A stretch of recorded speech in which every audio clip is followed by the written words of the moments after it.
இன்றைக்கி கடவுள் நம்மளுக்கு கொடுத்துருக்க வசனம் மார்க்கு 1:41. இயேசு மனதுருகி கையை நீட்டி அவனை தொட்டு, எனக்கு சித்தம் உண்டு, சுத்தமாக என்றார். இந்த வசனத்தை கொண்டு கடவுள் நம்மகிட்ட என்ன சொல்கிறத பார்ப்போம்.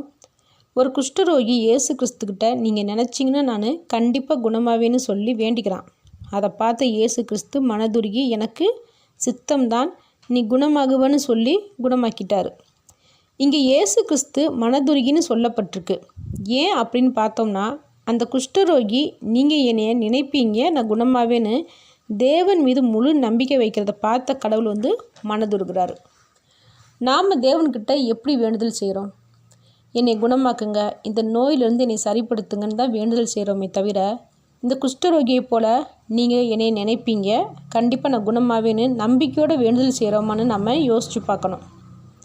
நம்ம குணமாக்குங்க குணமாக்குங்க குணமாக்கணும்னு நச்சரிக்கிறதுக்கும் நம்பிக்கையோடு வேண்டுதல் செய்கிறதுக்கும் வித்தியாசம் இருக்குல்ல.